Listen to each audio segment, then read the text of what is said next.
Everybody, as the title of the video says, we're going to be talking about the Civil War and what preppers don't understand about the Civil War. And truth be told, I made this video already. I made it last night, got everything done on it, got it all edited, and I said, you know what, I'm going to sleep on it, see how I feel in the morning, and if it's, if I feel good about it, we'll send it. And this is such a big, important topic. The weight of what it is we're actually talking about here is huge. And I don't think people understand it. Like you saw in the very beginning, I have comments up there of just the nonsense that people are talking about. And I don't want to make this video about them. This video is not about the ridiculousness on social media. I get it. Those people, they feel like there's an itch and they have to scratch it because they don't do real shit. That's what it comes down to. The people that are talking shit don't do real shit. I don't want the video to be based on them. And my first video was, dissecting where we have come as a culture. And I don't think that's relevant. Those people don't make up the huge amount of people out there that are concerned about civil unrest or concerned about the possibility of another war happening. So I'm not going to make the video on them. So I decided I'm just going to do a cold go and talk about the important information that a lot of people don't understand, bring that to light, and then we can talk very briefly on what I think some of the solutions are. Okay? So let's get started.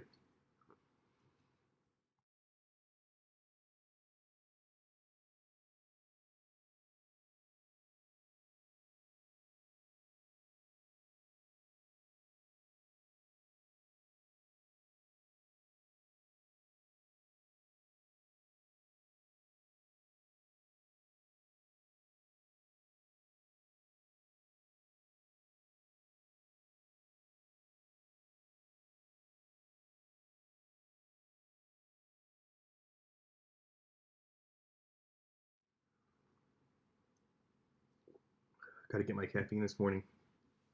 So what do preppers not understand about the Civil War? Well, I think people in general don't understand really the concept of what war is, right?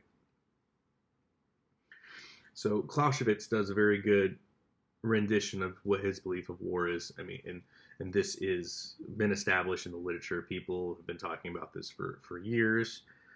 Clausewitz, his understanding of what war is war is politics by other means, which in generality that's true. I mean, politics is a very broad idea. Let's just leave it at that. And then Michael Rupert said something very profound that's always stayed with me. He takes it a step further and says politics is economics by other means. And if you look at it, all war is, in any aspect that we look at it, it's either in defense of or allocation of resources. That's what war is at its basic, most simplistic form. And we see this in all categories, right? We see this whether we're talking about the American Revolutionary War, where you have the whole taxation without representation. We see this with the paradigm of even ethnic cleansing, where you have one group of people doing better than the other group of people, or one group of people thinking land belongs to them. We see this with Nazi Germany, with the Jews, right? They were seen as a threat. And then when you look at just the ideology of politics, right?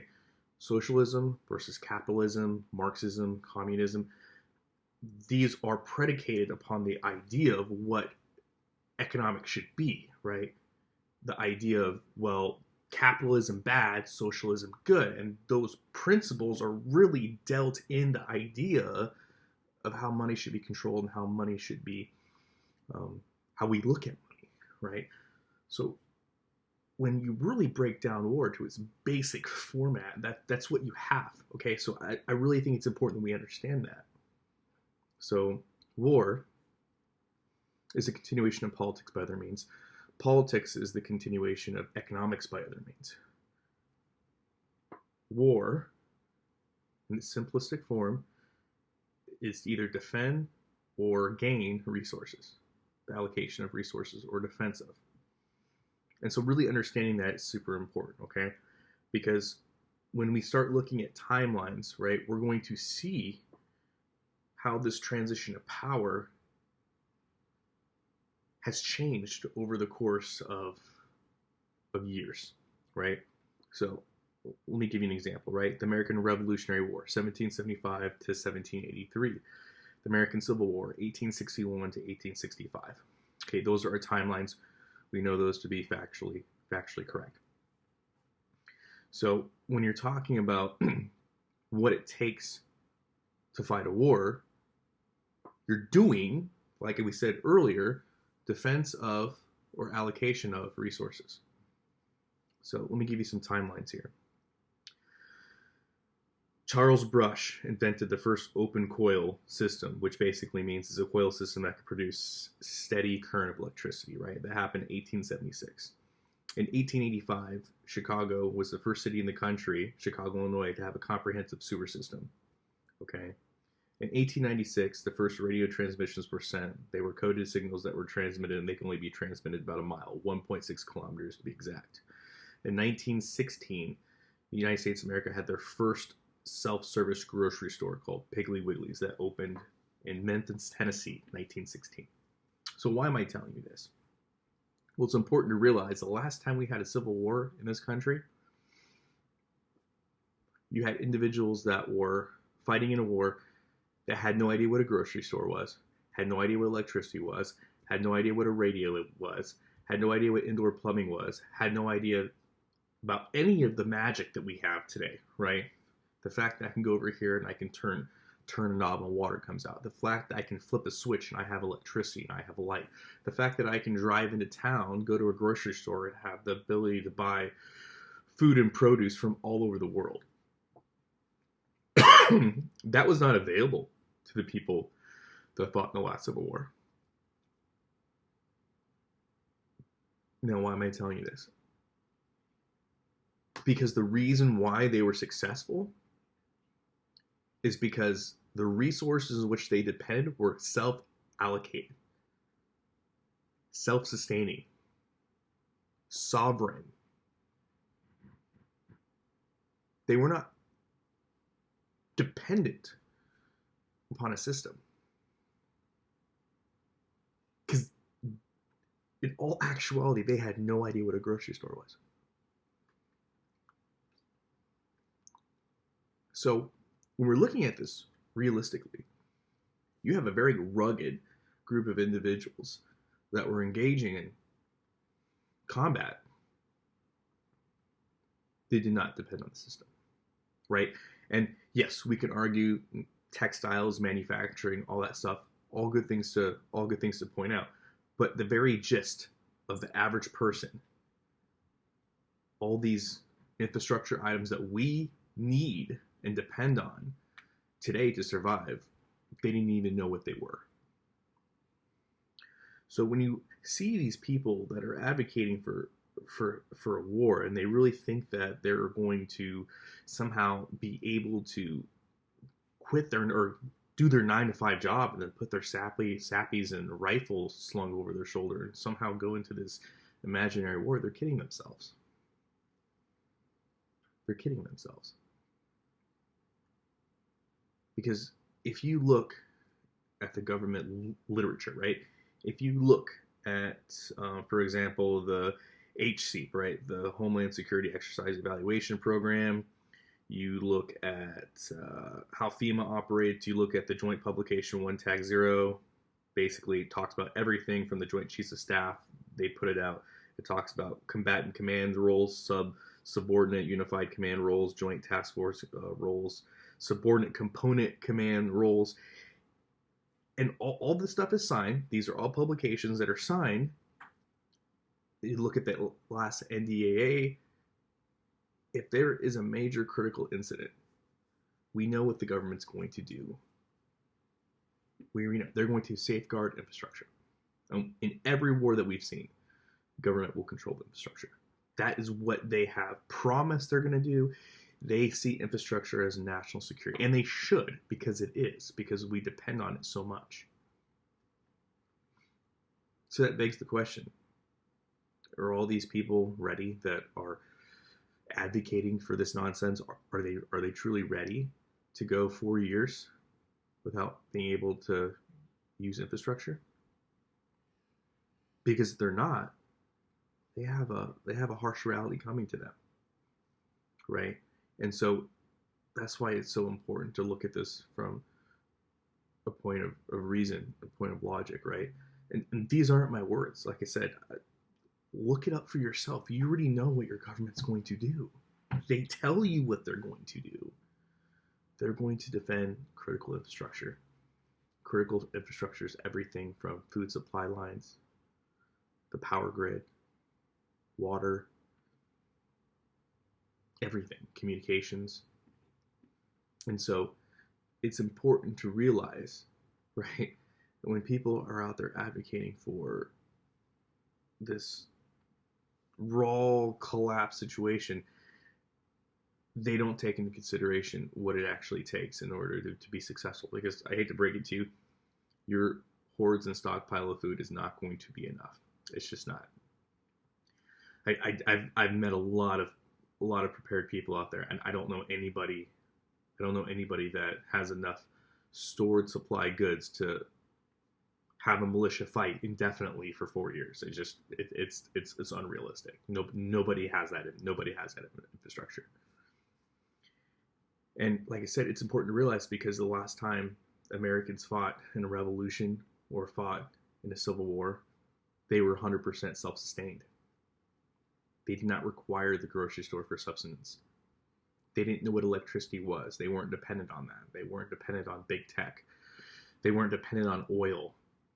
They were not dependent on any of these things. They weren't dependent on radios. They were very rugged, sovereign individuals that we aren't today. That's the truth. That there's no, I'm sorry, that's what it is. That is what modern day 2020 America is. And so for all the people that really think that, that all their problems politically are going to be solved with the butt end of a rifle, they're kidding themselves, because it's not. That's not what's going to happen. That's not how America is going to be saved. You're kidding yourself. The idea that violence is somehow going to fix all the problems that you see, whether that be politically or economically, it's not. It's not. It's not going to fix anything. Right? And not. I mean, I'll even go further. Not only is it not going to fix anything, it's going to make things worse.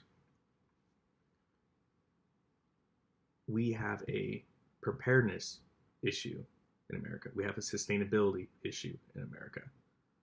And yes, are those things, exaggerated by our political climate? Absolutely. Is politics fucked up in America? Absolutely. I'm not here telling you that things are rosy out there. I'm not. But violence is definitely not going to solve it. Right? If you want to be most effective, and you want to do something that is going to help the situation at hand politically, you have to get local, you have to localize, and you have to be self-sufficient. You can't depend on the system, right? You can't sit here and tell me the system is the problem and then be wholly dependent on it. And I get it, right? And I understand there's going to be so many arguments for why you can't. And I want you to understand that's exactly what I'm saying. You're making my point. All the excuses and all the reasons why you could possibly give for why you can't be sustainable is the very reason why the Civil War is never going to happen. I can't afford it. I don't have time. My health isn't that great. My age, all these, every demographic of reasons for why you can't be sustainable is the exact reason why the Civil War won't happen. So every excuse you can give for not being ready for something bad to happen is the very reason why it's never going to happen. And I don't understand why people don't understand that. Right? And so I encourage you guys, I encourage everybody out there, don't fear the fear mongers. Don't listen to the fear porn. Yes, if you are on either side of the aisle, there's always going to be news that's going to be inflammatory towards you, and it's going to make you feel some kind of way. And like I've already said in the past, that is the point. The point of news in 2020 is not to force you to think a certain way as much as it is to force you to think about what they want you to think about. Right? Because the left knows what makes the right upset. The right knows what makes the left upset, right? They know what to say to make you feel a certain way. All they want is for you to feel a certain way, because they already know what you're going to think, right? They know how you're going to think. They're not there to change your mind. They're there to feed you the narrative they want you to think about, because as biological beings, right, we adapt and overcome, cause and effect. They realize that. I mean, it's simple psychology. If I tell you, what do you think of that pink dog? When I say that, I'm not saying I want you to think the way I want you to think about the pink dog. No, I just want you to think about the fucking pink dog. That's all it is. I'm not trying to get you to think about something the way I think about it. I just want you to think about it. And as biological beings, we're cause and effect. So by the sheer aspect of saying, look at that pink dog or purple dog or whatever, look at that, you take that information in, and then you have to form your own opinion on it. Right? Now I got you thinking about the thing I want you to think about. That's all it is. And the sooner people realize that, the sooner people understand that, the sooner they can actually figure out what it is they want to do. Because like I said, you could feed me all the news in the world. Cool. I'm going to think about what I want to think about. And how do I do that? By doing the things. By doing the things. I'm going to say that one more time. By doing the things. I don't care what the news is trying to feed me. I don't care what the news is trying to tell me. I have things I need to accomplish. I have sustainable goals. I have preparedness goals. And I am looking for the answers and looking for the projects that I want to do. I don't care about what the news is telling me. I don't have time for that. I know what I have to do. Therefore, I will create my own path. I will create my own thoughts. So when people tell me, hey, look at this pink dog over here. Cool, there's a pink dog. I want to know how to grow food more sustainably, and I'm going to pursue that. Hey, look at this car crash over here with all this, that, and the other. Look at all this gun violence that's happening. Look at all this political. Cool. I am going to go create more power sustainably for me and my family. That is my project. That is my goal. Hey, the election results are this or that, or some judge is overturning this case or that case. Cool.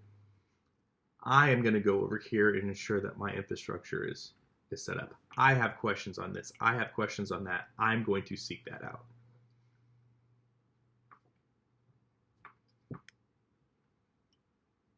That's the answer to success, because you can sit online all day and look at these crazy people making crazy comments on YouTube. And how's that going to help you? How is ingesting all this fear porn going to help you? Because I hate to break it to you, man.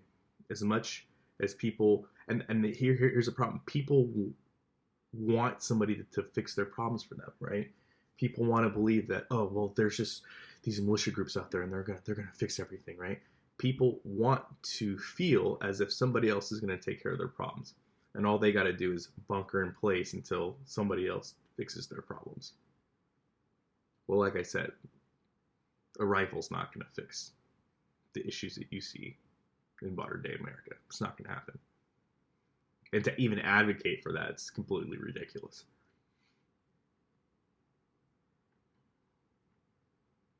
Because like I said, it always comes down to Nobody knows, right? Nobody knows what the line in the sand is, right? I mean, I've spoken to so many different people. Nobody knows what the line in the sand is. I mean, and when they tell you that there's a line in the sand, we can clearly show where that line's been crossed already. Nobody knows what the line in the sand is.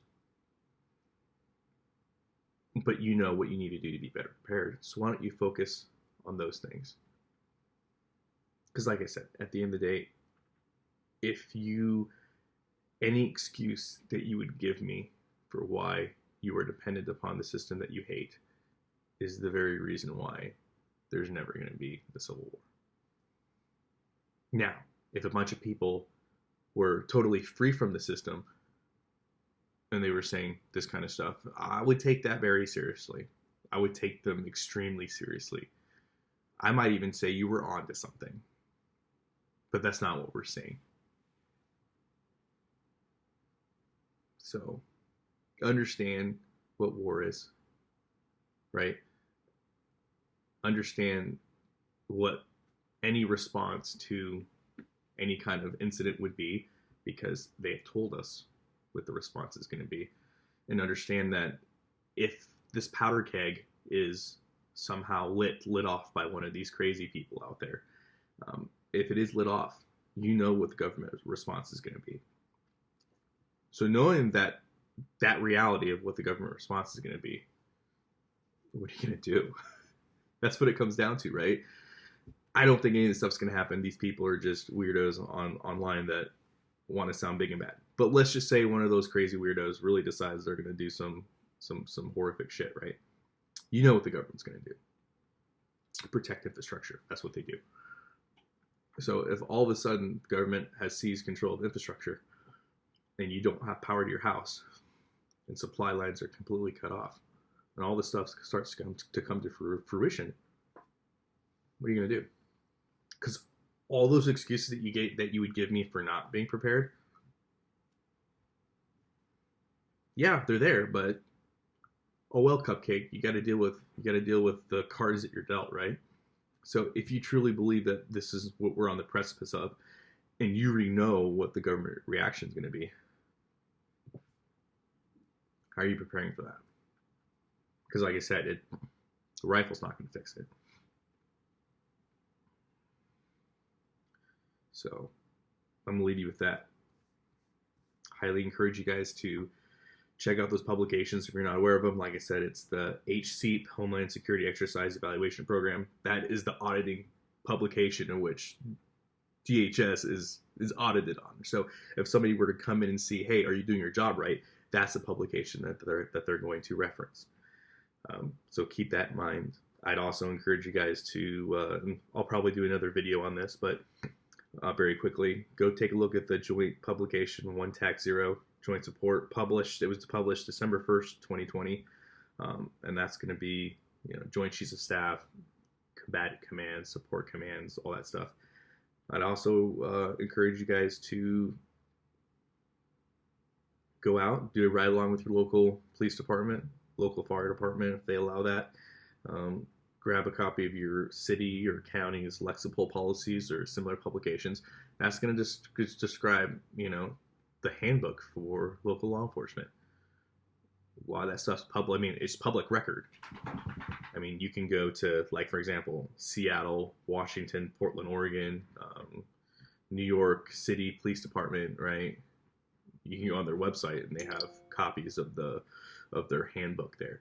And take a look at that, because that's going to tell you how they do everything from a traffic stop to their pursuit policies, right? If you want to know what they're going to do, look at what they're trained to do and look at their employee handbook. So if you really want to be prepared and you're really feeling like, we're on the precipice of this powder keg about ready to burst, I highly encourage you to look at what the response is going to be. They've laid it out for you in these unclassified publications for you to enjoy. So they're already there. So like I said, I highly encourage you guys to take a look at that.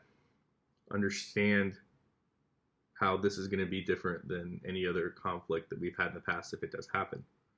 Remember, the last time we had to do any kind of, we were in any kind of war or civil war in the United States of America, Infrastructure was not an issue.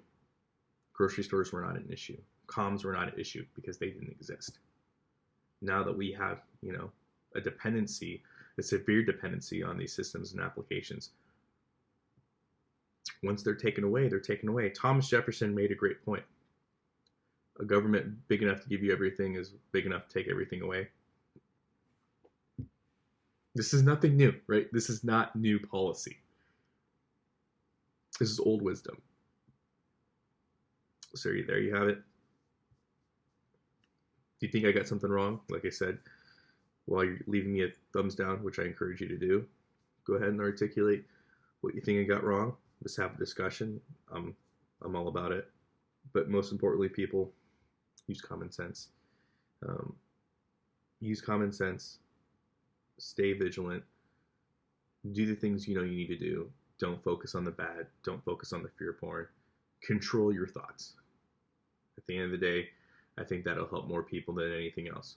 Whenever media or whenever somebody is trying to give you something, think about things that you need to be thinking about. Focus on things you need to be focusing on.